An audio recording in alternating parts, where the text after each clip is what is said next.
Hare Krishna. So, thank you for coming. Welcome to we're continuing our series on What is the Difficulty, the book by Shrutakirti Prabhu, Prabhupada's longest serving personal servant.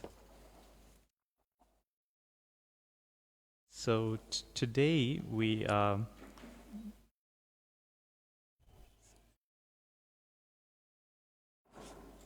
today we're going to start with, first let me just offer my obeisances to our spiritual master and the Vaishnava.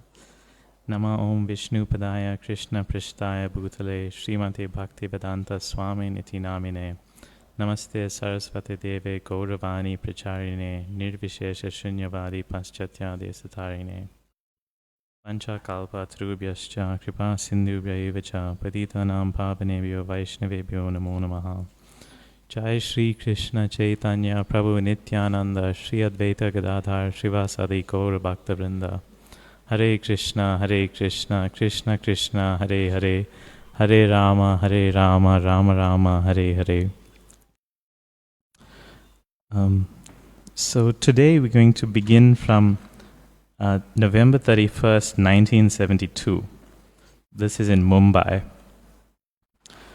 So Shrutakirti Prabhu says, one day I received a letter from Kuladri and I was happy to hear the current news from the Western world. I informed Srila Prabhupada of the contents of the letter, as none of the items therein were known to Srila Prabhupada. One item was especially interesting.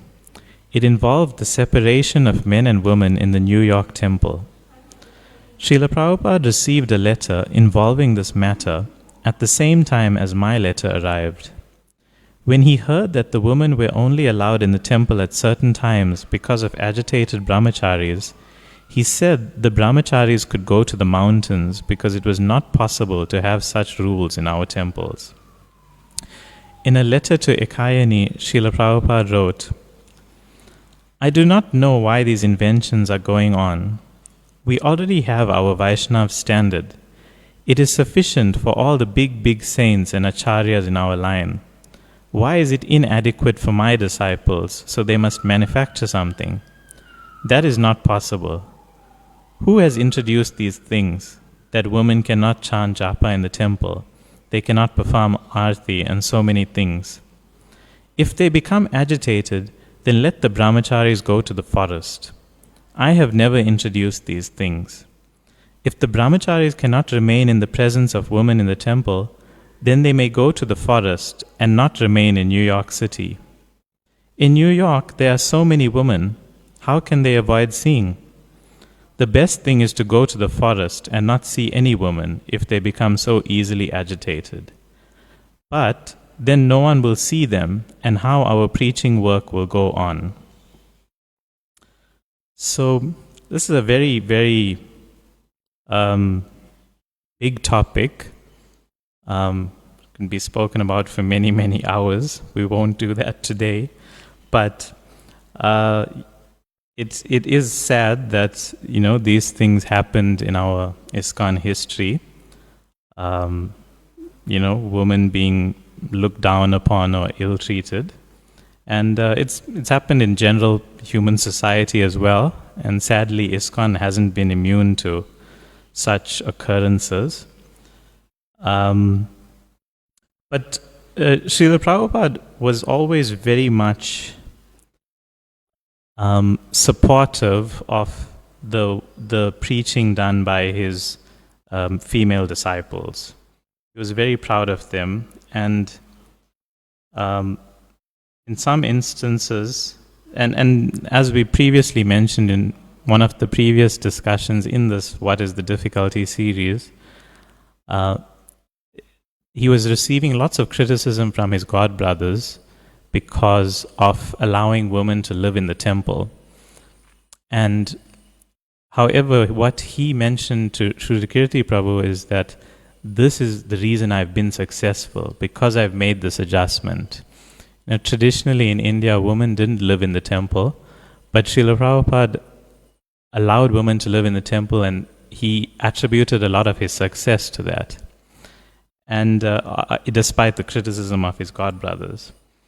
And then he further, in Chaitanya Charitamrita, Adi Leela 731 and 32 purport, he very, very emphatically makes the point. He says, Srila Prabhupada's purport says, Lord Chaitanya Mahaprabhu wanted to invent a way to capture the Mayavadis and others who did not take interest in the Krishna consciousness movement. This is the symptom of an acharya. An acharya who comes for the service of the Lord cannot be expected to conform to a stereotype, for he must find the ways and means by which Krishna consciousness may be spread. Sometimes jealous persons criticize the Krishna consciousness movement because it engages equally both boys and girls in distributing love of Godhead. Not knowing that boys and girls in countries like Europe and America mix very freely, these fools and rascals criticize the boys and girls in Krishna consciousness for intermingling. But these rascals should consider that one cannot suddenly change a community's social customs. And this is a very important part. He says, however, since both the boys and the girls are being trained to become preachers, those girls are not ordinary girls, but are as good as their brothers who are preaching Krishna consciousness. Therefore, to engage both boys and girls in fully transcendental activities is a policy intended to spread the Krishna consciousness movement. These jealous fools who criticize the intermingling of boys and girls will simply have to be satisfied with their own foolishness, because they cannot think of how to spread Krishna consciousness by adopting ways and means that are favorable for this purpose. Their stereotype methods will never help spread Krishna consciousness. Therefore, what we are doing is perfect by the grace of Lord Sri Chaitanya Mahaprabhu, for it is he who proposed to invent a way to capture those who strayed from Krishna consciousness. So we can see that Srila Prabhupada was very, very emphatic, using some strong language with fools and rascals, and very emphatically he appreciated his female devotees spreading Krishna consciousness, and he didn't like when they were ill-treated by the men. And especially since sometimes there are statements in the Shastras, etc., where they say things like, be careful of woman, or woman are Maya, etc., etc. And sometimes immature devotees might take that to develop like a negative attitude towards women. But I think Prabhupada makes very clear distinction between the Vaishnav, the devotees, and ordinary women. Like one thing Mother Yamuna remembers, she says, I was present on 4 occasions when Srila Prabhupada repeated the Chanakya adage, never trust a woman or a politician. This is it's Chanakya Pandit, somewhat famous adage, never trust a woman or a politician. And what Mother Yamuna says, on each occasion, Srila Prabhupada looked me in the eye to see my response. On the last occasion in Bombay in 1973, he quoted the saying, heartily laughing in front of a small group of men. Then he said, what do you think, Yamuna? Immediately I retorted, of course it is true, Srila Prabhupada.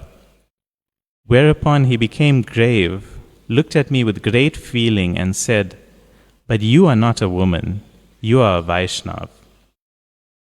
So, Prabhupada he distinguishes between a woman and Vaishnavas, or devotees, whether they are in female bodies or male bodies. He appreciates the service of all of them. And he didn't appreciate when his male devotees would, introduce certain standards that applied where they were where the female devotees were not allowed to do certain things, and they were only allowed to do things like, for example, lead kirtan and have class and things. So Prabhupada says, I have never introduced these things. And yeah. And also we see even in the scriptures that sometimes it's not like a rule that men are superior to women, because we see even from Krishna's times, when Krishna was telling his cowherd boyfriends to go beg some alms from the brahmanas, they were quite rejected because the brahmanas were illusioned. And then after that he told them, okay, ask the wives of the brahmanas. And then the wives, who were all devotees of Krishna, they all happily supplied the cowherd boys with food. So we can see that in that instance, the wives of the brahmanas were actually more advanced than their husbands. So it's an important thing not to develop any consciousness of men looking down upon women or women looking down upon men. We have to try and become transcendental to these bodily designations. So the next pastime is from 12th December 1972. This is in Ahmedabad. It's a bit long, but I think it's full of a lot of sweet things, so I'll just read it. Sridhar Prabhu says, here in Ahmedabad, we were staying at a life member's house. Srila Prabhupada had been in India now for over 2 months, and I was getting my first taste of what it was like to be sick in India. He would give lecture every evening at a pandal. One evening, during Srila Prabhupada's lecture, I felt very weak and feverish. I could not keep my head up, and I was nodding. At the time, I had no idea what was wrong with me. I had never felt so ill. Srila Prabhupada stopped his lecture and looked right at me. Wake up, he told me. If you require sleep, go and sleep. That was all I needed. I tried hard to keep my back straight and head up for the rest of the lecture. I made it through without another incident. I do not remember ever feeling so sick. After the lecture, I went into Srila Prabhupada's room and said, I do not understand what is wrong with me. I feel very ill. I never get sick. I haven't been sick in years. Srila Prabhupada looked at me with surprise. Really? That is very wonderful, he said.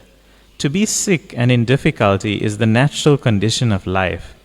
You are very fortunate. In the material world, one is normally diseased. He mercifully told the lady of the house of my condition and asked if she could help take care of me. She put me in bed in the master bedroom and made me a bowl of tomato soup. Srila Prabhupada came in to make sure I was okay. I felt better knowing how much he cared about me. She then called in a homeopathic doctor who gave me some small round sugar pills from his black medical bag. The next morning I felt stronger and continued with my service. So it's very sweet how caring Srila Prabhupada was of Sridhar Prabhu, that he was taking personal care of his personal servant, and also his Srila Prabhupada's perspective on illness. He's saying you are very fortunate. To be sick and in difficulty is the natural condition of life. So he's trying to give an added perspective on the illness, and later on we'll see this repeated, so I'll just continue. 2 weeks later, we were in Bombay, staying at Kartikeya Mahadeviya's flat. Just before the sun rose, we left in the ambassador car to where Srila Prabhupada often took his walk while he stayed here. We were all walking along the waterfront as the sun peeked over the horizon. Within a few minutes, Shamsundar Prabhu looked into my eyes and started laughing aloud. Before I could ask him what was so funny, he said with a smile, "Boy, are your eyes yellow. You have jaundice." I did not know what it was, although I heard Srila Prabhupada speak about it in lectures, when he used it as an analogy for our material condition. He said, when you have jaundice, the cure is to take sugar candy in water. It will taste bitter, but as you become healthy, it will taste sweet. Sham Sundar explained all the symptoms to me. Finally, the weakness I had been feeling for the past few weeks made sense. Now diagnosed, I felt worse. I dragged myself along for the rest of the walk. After returning to Kartikeya's flat, I walked into Srila Prabhupada's room and offered my obeisances. Srila Prabhupada, I have jaundice, I said with alarm. He looked at me with surprise and said, "Oh, what are the symptoms?" "My urine is dark," I explained. "I have no appetite and feel very weak." He said, smiling. "Perhaps I have jaundice also." He had such a sense of humor, again reminding me of how being sick is the normal condition in the material world, and also letting me know how the body feels when it becomes old. Srila Prabhupada knew very well the symptoms of all disease. After all, he was a pharmacist for years. As far as I could tell, he knew everything. I continued, "Tamal Krishna Maharaj and the other devotees suggested that perhaps I shouldn't cook for you, because jaundice is highly contagious. Even touching your plates and preparing the food would be dangerous." "No, that's all right," he said with a smile. "Do you have the strength to do your service?" I said I did. He then said, "You go ahead and do your service. There is nothing to worry about." Due to Srila Prabhupada's benediction, I continued my duties, even going on the morning walk, massaging him and cooking throughout my illness. It was sometimes difficult for me to understand Srila Prabhupada's humor. Looking back, I understand that in the material world, we all have our skin disease, thinking we are this body. As long as that is our consciousness, we are diseased. Now that I am in my 50s, I see that it is rare to feel completely healthy, free from all pain and weaknesses. When I visited Kartikeya Mahadeviya's flat in November in 2005, I was told more about the mercy of my spiritual master. I was looking at Srila Prabhupada's typewriter and talking with his son Kirtan. We were having such a nice time. Meanwhile, Kartikeya's wife Gauri was talking with my wife about how endearing Srila Prabhupada was, how he would ask her to make him puffed rice and hot milk in the evenings. Then she said that Srila Prabhupada advised her not to give me more than 4 chapatis at lunchtime because my digestion was not good due to jaundice. Srila Prabhupada, you have always taken such good care of me and continue to do so. As time goes by, I experience your mercy more each day. It comes directly through you and your disciples. I am happy knowing that you will never forget this jaundiced servant. So, Prabhupada the whole time knew that he had jaundice, but he just was pretending not to know and asking for the symptoms.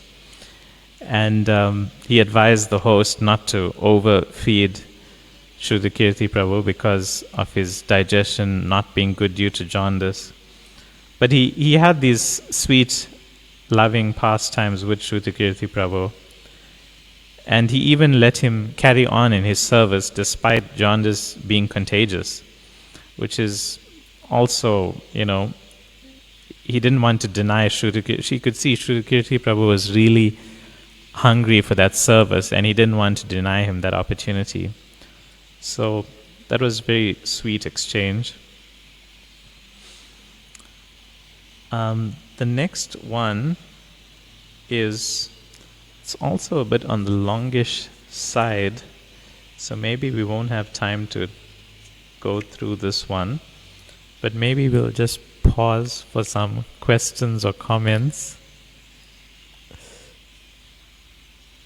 if there are any.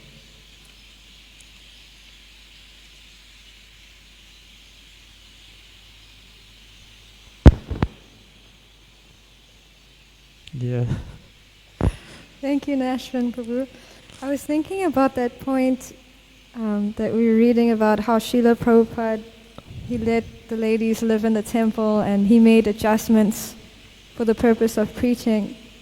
But I was recently hearing from Srila Prabhupada that actually women in general, they are in the mode of passion and ignorance, and they can't be elevated to the mode of goodness in general.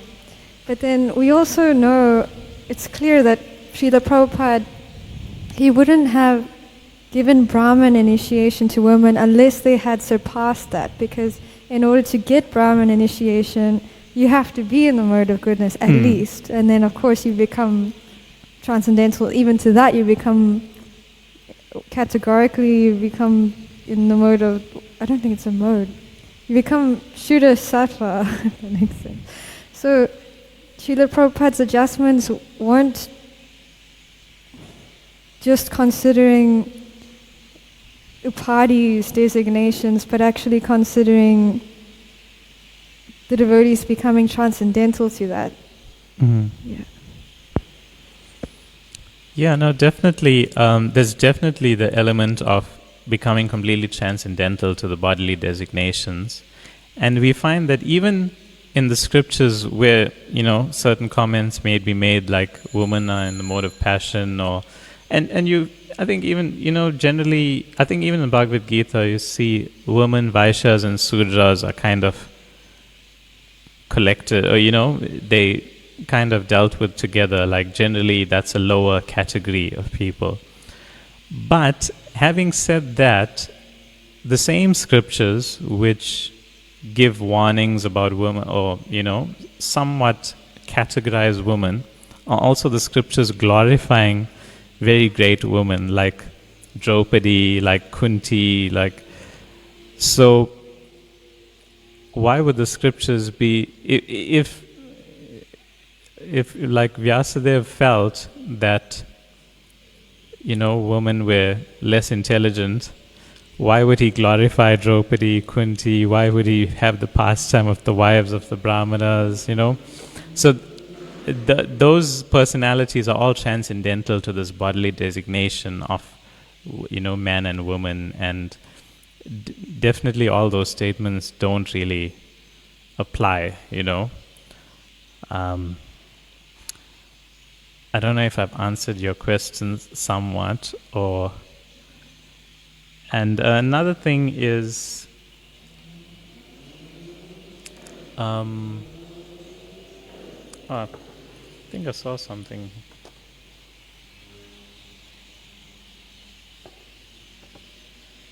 Anyway, we can look at it later. So is that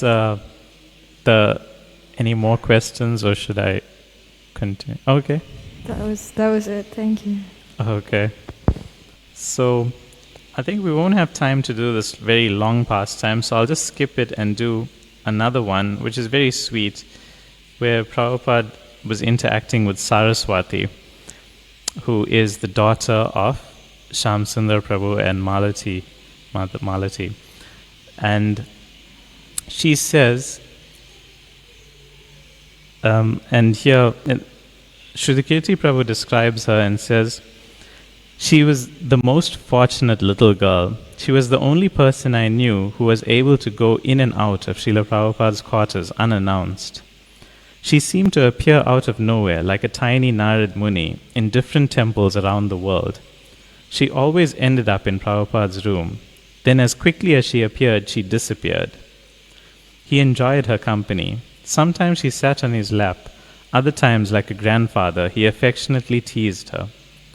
She always had prasadam in her hands or mouth. Srila Prabhupada observed this and supplied her with sweets from a container on his desk. And then there's a sweet pastime where Srila Prabhupada tells her, "You are always eating. You know what you remind me of, Saraswati? You remind me of New York City, the garbage trucks. Do you know the garbage trucks in New York City?" She nodded. In New York City, they have these big garbage trucks. They go down the street and workers put garbage in.